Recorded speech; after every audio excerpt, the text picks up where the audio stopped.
Hello friend, আমাদের চ্যানেলে আপনাদের সকলকে স্বাগত জানাই। আজ আবারও আপনাদের জন্য একটি নতুন রেসিপি নিয়ে চলে এসেছি। রেসিপিটি হলো আপনারা কিভাবে খুব সহজেই গুড় বাদাম বাড়িতে তৈরি করতে পারেন। তো সবার প্রথমে আমি এখানে 200 গ্রাম কাঁচা বাদাম নিয়েছি, আর এই বাদামগুলিকে আমি সবার প্রথমেই ভেজে নেব। সেজন্য একটি শুকনো কড়া নিয়েছি, আর এই কড়াতে আমি বাদামগুলিকে নেড়ে চেড়ে খুব ভালোভাবে ভেজে নেব।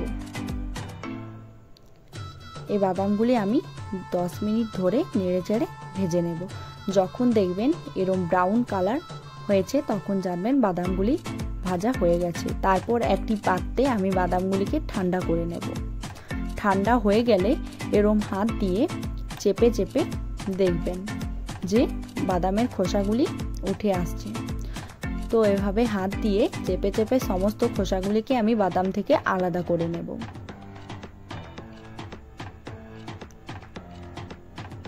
তারপর এখানে আমি সমস্ত খোসাগুলিকে বাদাম থেকে পরিষ্কার করে আলাদা করে নিয়েছি।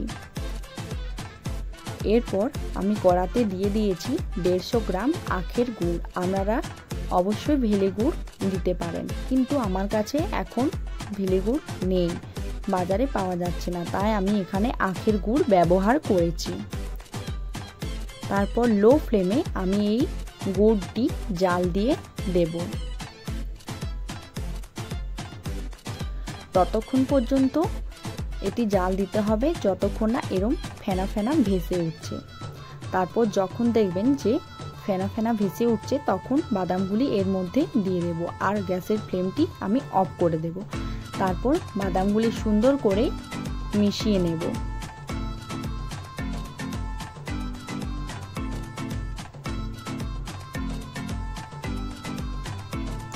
দেখুন এভাবে চাটু করে মিশিয়ে নিতে হবে।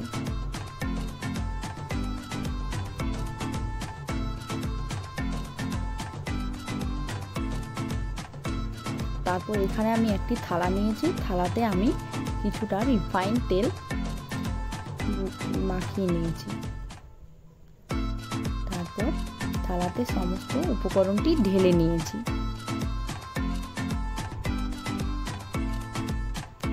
এরপর আমি থালার মধ্যে এই মিশ্রণটিকে ভালোভাবে মেলে দেব, আর এটি কাঁচা অবস্থায় থাকাকালীন একটি ধারালো ছুরি দিয়ে এগুলি মার্ক করে নিতে হবে, নয়তো কিন্তু এগুলি শক্ত হয়ে গেলে তোলা যাবে না। এভাবে চাপ দিয়ে দিয়ে মার্ক করে দিতে হবে।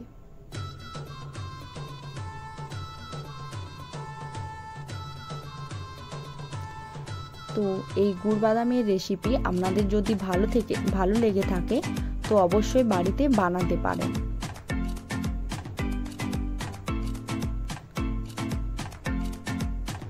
আর আমার এই রেসিপিটি ভালো লাগলে অবশ্যই লাইক কমেন্ট করতে পারেন। তো ভিডিওটি শেষ পর্যন্ত দেখার জন্য আপনাদেরকে ধন্যবাদ।